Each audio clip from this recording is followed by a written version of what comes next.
Baik, Assalamualaikum warahmatullahi wabarakatuh. Alhamdulillah, puja dan syukur kita senantiasa panjatkan kepada Allah Subhanahu wa Ta'ala. Sampai pada hari ini kita masih bisa diberikan kesehatan, kita diberikan kelayakan, kita diberikan kesempatan untuk beramal soleh, insya Allah. Dan terutama kita diberikan keimanan. Dan keimanan ini adalah sesuatu yang paling berharga bagi kita semuanya sebagai seorang muslim. Walaupun tentunya kita bertambah berat ya pada hari ini, bertambah besar, bertambah lebar. Ya inilah konsekuensi daripada di rumah aja ya, daripada lockdown. Kalau istri sudah masak itu rasanya akan sangat sulit untuk bisa menolak masakan istri. Dan itu adalah sesuatu yang lumrah ya, saya pikir sesuatu yang biasa. Nah, hari ini teman-teman sekalian, saya akan live dalam waktu kurang lebih 20 menit. Kenapa? Karena coba ini adalah live sekaligus ngerekam di saat yang sama. Dan kita berharap ada kebaikan daripada rekaman ini yang nanti bisa di-share kepada teman-teman yang lain. Seperti janji saya coba akan share tentang, sebelum tanya jawab ya teman-teman sekalian, saya akan coba share tentang mencari pasangan ya. Jadi sesuatu yang sangat sering ditanya oleh teman-teman sekalian. Bagaimana cara kita untuk mencari satu orang pasangan? Sebelum saya berbicara tentang pasangan, saya coba akan sedikit cerita tentang mencari kayu di hutan. Jadi gini teman-teman sekalian, ada seseorang yang ketika itu dia diminta untuk mencari kayu bakar. Nggak kayu bakar lah, yang mencari kayu. Dan dia diminta masuk ke hutan dan disuruh untuk mencari kayu. Dan aturannya cuma satu. Kamu cuma boleh berjalan maju ke depan dan nggak boleh mundur lagi ke belakang. Itu syaratnya satu-satunya. Jadi kalau seandainya dia itu dapat kayu, sudah dapat satu kayu, dan dia nggak boleh lagi mundur ke belakang. Dia harus tetap maju terus dan nggak boleh mundur. Aturannya cuma satu ya. Masuk ke hutan, lalu kemudian ambil kayu yang paling bagus menurutmu, tapi kamu tidak boleh lagi balik ke belakang. Kamu tetap harus jalan ke depan. Dan hutan itu ya ada awalnya pasti ada akhirnya. Dan dia harus mencari kayu sekali lagi yang paling baik dan yang paling bagus. Oke teman sekalian. Apa yang terjadi? Yang terjadi adalah seorang laki-laki ini ketika dia masuk ke hutan, dia jalan, lalu kemudian dia cari kayu. Dia dapat satu kayu. Dan kayu ini bagus banget. Dia lihat, wah ini kayu ini bagus nih. Apa pikiran dia? Pikiran dia adalah, kayaknya di depan ada kayu yang lebih bagus. Nggak apa-apa, ini baru mulai, baru awal. Nanti di depan ada kayu yang lebih bagus. Sayang nanti kalau aku dapat kayu yang bagus, aku akan nyesal.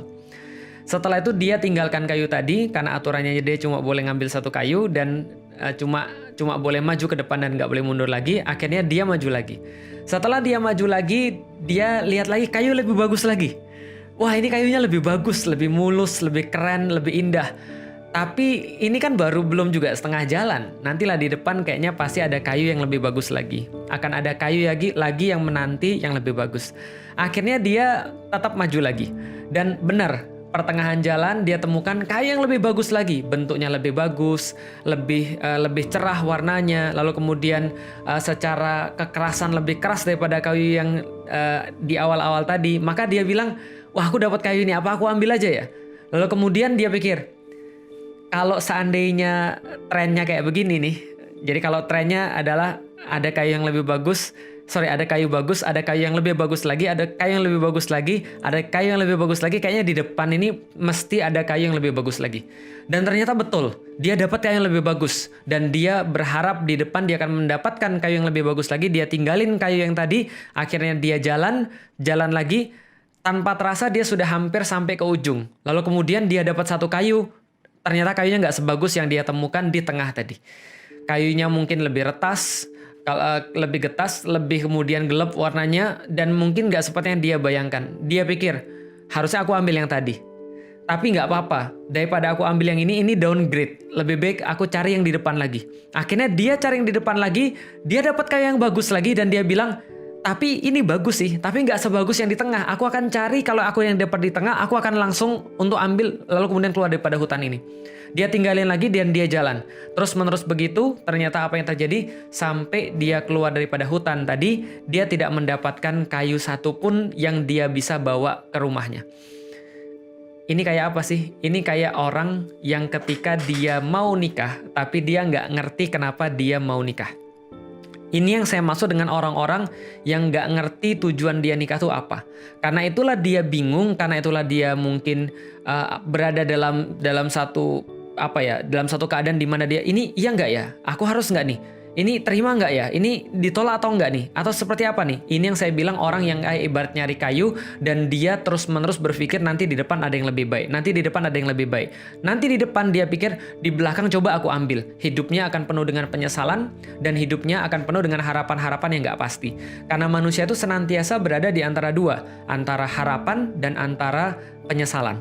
Nah, bagaimana supaya kita ini tetap punya harapan? Dan harapan kita tuh tidak panjang angan-angan, tidak masuk ke sana. Dan bagaimana caranya agar kita tuh tidak menyesal? Nah, ini ceritanya. Yang menjadi kritik saya pada orang-orang yang mereka itu senantiasa bingung dalam proses pernikahan, senantiasa mungkin galau dalam proses pernikahan adalah kita tuh coba jelasin dulu kenapa kita mau nikah. Kenapa kita mau melanjutkan ke jenjang pernikahan. Akan sangat sulit kalau seandainya bayangan kita tentang pernikahan itu adalah bukan sesuatu yang benar, bukan sesuatu yang tepat, bukan sesuatu yang memang berlandaskan dengan syariat. Ini akan menjadi sangat sulit sekali. Tapi apabila kita sudah tahu kenapa kita menikah, atas dasar apa kita menikah, dan apa yang mau kita lakukan setelah nikah, maka semuanya akan semakin mudah. Apa maksud saya di situ? Kejadian kayak orang yang nyari kayu di hutan tadi nggak akan pernah terjadi kalau Anda benar-benar paham tentang kenapa Anda nikah dan untuk apa nikah itu. Jadi membayangkan nikah itu untuk apa. Dengan itu semuanya, maka teman-teman akan sudah punya yang namanya karakteristik yang diperlukan. Contoh misalnya, saya secara pribadi misalnya, saya pernah bilang sama Ummu Alila, kalau seandainya saya nyari kamu, saya nikahin kamu, mungkin gara-gara fisik. Mungkin sekarang saya akan menyesal. Kenapa? Akan banyak fisik yang lebih baik daripada istri kita. Kenapa bisa begitu? Ya rumput tetangga senantiasa lebih hijau. Karena yang namanya cantik itu kan bukan hanya berdasarkan fisik, tapi berdasarkan perasaan, berdasarkan penasaran dan seterusnya. Akan ada yang lebih baik, akan ada yang lebih bagus.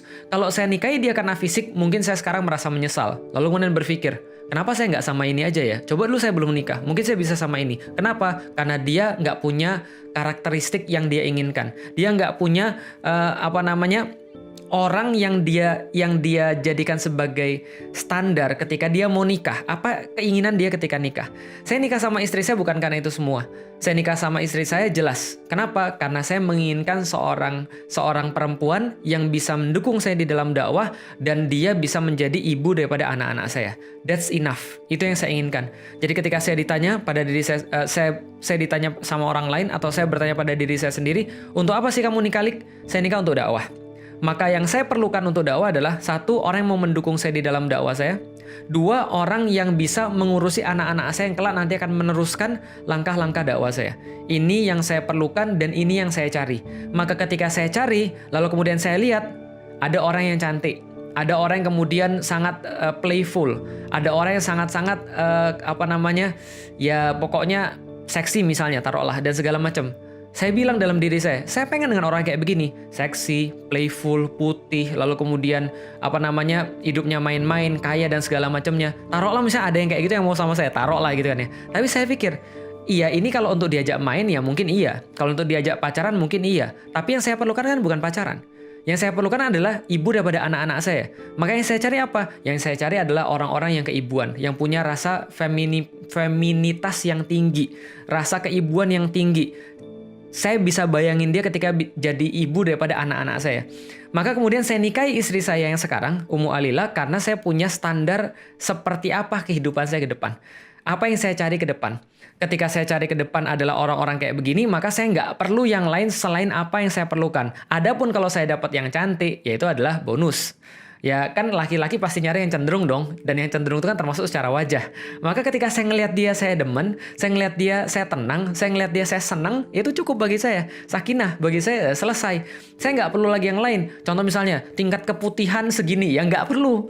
Makanya istri saya nggak putih. Dan bagi saya nggak ada masalah. Dan saya nggak pernah menyesali sampai hari ini ketika nggak milih istri yang putih. Kenapa? Karena saya nggak mau jadi seperti orang yang disuruh nyari kayu di hutan, lalu kemudian dia maju terus untuk mengharapkan yang lebih baik, lalu kemudian di ujung dia berakhir dengan penyesalan. Dan ini banyak yang terjadi pada zaman sekarang. Seperti apa zaman sekarang yang terjadi? Nah, coba lihat teman sekalian. Ada orang-orang yang kadang-kadang ya, ketika misalnya contoh, ada seseorang yang datang pada dia, atau ada seseorang yang mengkhitbah dia, taruhlah dia seorang perempuan misalnya.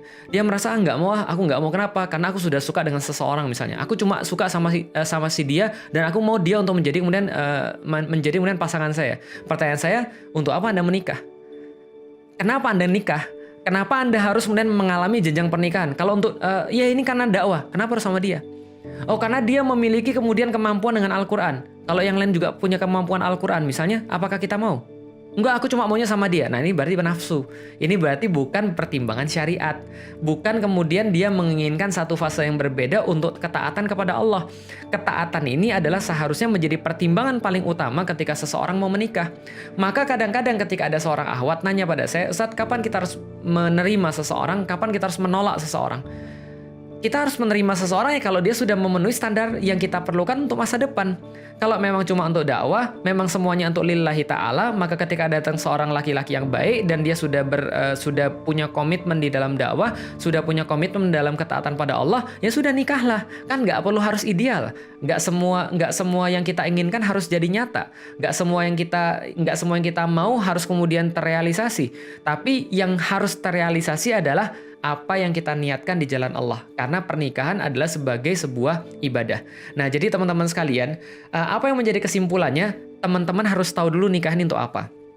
Kalau teman-teman tahu nikah ini untuk apa, teman-teman tahu apa yang harus dilakukan setelah nikah, teman-teman tahu setelah nikah mau ngapain, maka tidak pernah akan ada kebingungan dalam menentukan siapa pasangan kita. Begitupun juga dengan seorang laki-laki. Ketika laki-laki itu tahu persis kenapa dia nikah, maka dia akan lepas daripada pertanyaan-pertanyaan yang nggak penting yang seringkali ditanyakan kepada saya. Ustadz, saya suka dengan seseorang, saya mau ngajak dia nikah, tapi dia non-muslim, gimana Ustadz? Ya tergantung antum nikahnya untuk apa. Antum nikahnya itu tujuannya apa? Ustadz, saya mau nikah Ustadz, tapi mohon maaf Ustadz, gimana kalau seandainya dia bukan satu etnis dengan saya? Dia orang Sunda Ustadz, sedangkan saya orang Padang. Emang terus kenapa? Kamu nikahnya karena apa dulu gitu kan ya? Ustadz, mohon maaf Ustadz, saya mau nikah sama dia Ustadz. Tapi gimana Ustadz? Kalau seandainya saya tuh pengennya yang seksi. Nah, ini balik lagi. Jadi antum tuh nikah untuk apa? Kalau orang nikah itu untuk Allah, maka pertimbangannya akan disesuaikan dengan itu. Kalau saya pengen pergi ke Turki, maka saya cari tiket ke Turki. Kalau saya pengen pergi ke Bandung, saya nggak usah beli tiket pesawat. Kalau saya pengen pergi ke Surabaya, saya akan cari tiket pesawat, tapi bukan pesawat internasional. Maka apapun yang akan kita lakukan, kriteria kita dalam kemudian memilih seorang pasangan sangat tergantung dengan bagaimana kehidupan yang kita inginkan pasca nikah. Ini yang paling penting di dalam pernikahan. Dan ini yang paling sering juga dilewatkan sama orang. Tanpa kita sadari, walaupun seolah-olah kita merasa kita sudah ngaji, kita merasa kita sudah punya pandangan islami, kita merasa kita sudah orang dakwah, tapi kadang-kadang apapun yang kita putuskan itu ternyata tidak berdasarkan apa yang dakwah perlukan, tapi berdasarkan mungkin hawa nafsu kita. Karena itulah kita seringkali memilih dalam arti kemudian kalau nggak sama dia kita nggak mau. Padahal ya emang harus begitu? Kan enggak. Maka ada orang yang bilang, Ustadz, gimana kalau seandainya saya mau sama seseorang, dia nggak mau sama saya? Ya gampang, antum pergi aja naik ke pohon kelapa, lalu dari sana ngapain Ustadz, loncat? Enggak. Dari sana antum lihat masih banyak laki-laki yang lain, masih banyak perempuan-perempuan yang lain. Kan nggak harus dia. Harus dia itu adalah pandangan yang salah. Suatu waktu ada teman saya mau nikah. Ketika teman saya mau nikah, lalu kemudian dia suka dengan seorang akhwat, dia mengkhidbah akhwat tadi, kemudian akhwat tadi menolak. Lalu kemudian teman saya ini stres, depresi. Lah kenapa? Karena dia sudah membayangkan hidup dia sama akhwat yang tadi. Akhwat ini keren, akhwat ini cantik, akhwat ini cerah kulitnya. Lalu kemudian juga dari keluarga yang berada, jago lagi bahasa Arabnya. Tapi dia nggak mau sama teman saya. Teman saya depresi. Teman saya kemudian bilang, tapi kan saya kan sudah berusaha untuk menikah karena Allah dan segala macamnya. Saya bilang, bro, kamu benar-benar nikah sama Allah atau tidak? Kenapa? Karena kalau kamu nikah sama Allah dan perempuan tuh nggak mau sama kamu nggak akan sesetres ini. Kenapa? Karena nggak harus dia. Kata-kata harus dia, pokoknya harus dia, itu sudah tanda bahwa Anda tidak menikah karena Allah. Mohon maaf banget, tapi ini harus saya sampaikan. Juga sama seperti ada laki-laki kadang-kadang datang ke saya. Tiba-tiba kemudian bilang, Ustaz, saya maunya sama perempuan yang ini. Dia cuma lihat fisiknya, tiba-tiba dia menentukan bahwa dia harus sama perempuan ini. Dan dia nggak tahu tentang segala macam hal di belakangnya. Nah, ini adalah menurut saya bagian daripada orang yang nggak siap untuk nikah sebenarnya. Kenapa? Karena itu bukan siap nikah, bukan lillahi, tapi nafsu. Nafsu itu mudah sekali dengan mata. Tapi pertimbangan-pertimbangan yang lain itu harus bebas daripada nafsu. Saya nggak bilang bahwa antum nggak boleh cari yang cantik. Saya nggak bilang bahwa antum nggak boleh cari yang cakep. Saya nggak bilang antum nggak boleh cari orang-orang yang ideal. Ideal itu boleh, nggak ada masalah. Tapi ya kita harus tahu kapan kita harus bertahan dengan idealitas itu, kapan kita harus balik lagi pada standar kita, itu adalah mencari kayu yang terbaik. Apa itu kayu yang terbaik? Kayu yang terbaik adalah kayu yang kita perlukan. bukan kayu yang harus memenuhi seluruh idealitas yang ada. Contoh misalnya, cari laki-laki. Apa ciri-ciri laki-laki yang kamu mau, Mbak? Seperti Rasulullah Muhammad. Oh ya, semuanya juga mau gitu kan ya. Cuman masalahnya adalah bukan itu, tapi seberapa banyak laki-laki yang kayak Rasulullah Muhammad kan gitu kan ya. Ya sudah, gini aja. Yang kamu pikirin ke depan tuh maunya dakwahnya kayak apa? Oke, saya mau dakwah sebagai seorang ibu rumah tangga. Yang ibu rumah tangga ini punya kerjaan-kerjaan adalah di bidang ini. Oke, carilah laki-laki yang bisa kemudian untuk menerima itu. Carilah laki-laki yang bisa memenuhi kemudian dakwah-dakwah kita. Sama kayak laki-laki. Kamu mau apa masa depanmu? Carilah perempuan yang kayak gitu. Kalau dia sudah memenuhi, maka nggak ada alasan bagi kita untuk menunda pernikahan, saya pikir. Atau ya tadi galau atau bingung ketika kita mau dengan seseorang tapi orang itu nggak mau sama kita. Jadi kira-kira gitu. Oke, itu adalah yang pengen saya sampaikan tentang kisah orang yang mencari kayu di hutan. Artinya jangan sampai teman-teman jadi orang kayak gitu. Kenapa dia bingung? Karena dia nggak punya standar dari awal. Kenapa dia bingung? Karena dia nggak tahu apa yang dia cari. Gitu loh maksudnya. Sehingga dia nggak punya batasan-batasan tertentu. Kalau misalnya dia sudah punya batasan tertentu, dia sudah tahu apa yang dia cari, maka dia datang. Begitu selangkah dua langkah, dia sampai di hutan itu. Kemudian dia sudah menemukan, oke, kayu yang saya perlukan adalah kayu untuk menopang hidup saya. Menopang badan saya. Berarti kayunya harus keras, kayunya harus segede ini, karena supaya segede ini biar mudah dipegang. Kayunya juga harus setinggi, misalnya contoh ya minimal 1,5 meter biar saya bisa dijadikan pegangan. Preferable kalau ada pegangan di atasnya bentuknya begini, terus saya bisa pegang dan nggak terlalu capek. Tapi kalau nggak ada, saya tahu apa yang saya cari. Oke, begitu dia dapat, dia ambil, dan ketika dia jalan ke depan, dia cuma boleh ngambil satu, lalu kemudian dia jalan ke depan, dia menemukan yang lebih bagus, maka dia nggak akan ganti. Dia sudah puas dengan apa yang dia pilih, dia sudah konten dengan apa yang dia pilih. Kenapa? Karena dia tahu untuk apa dia mencari kayu. Sama kayak orang nikah, maka ketika dia sudah tahu untuk apa dia nikah, dia sudah tahu kontennya seperti apa, bukan konten, dia sudah tahu seperti apa kriteria yang dia perlukan, maka dia akan segera untuk menikah ketika dia sudah menemukan kriteria-kriteria seperti itu. Gitu ya teman-teman sekalian. Nah, silakan sekarang teman-teman punya waktu sekitar 5-10 menit untuk tanya dan jawab. Mudah-mudahan ada kebaikan dari situ. Yang ketinggalan insya Allah ini akan kita publish di YouTube. Jadi ini saya juga rekam dan kita akan publish di YouTube dan mudah-mudahan teman-teman bisa menikmati di YouTube. Karena ada kamera di situ.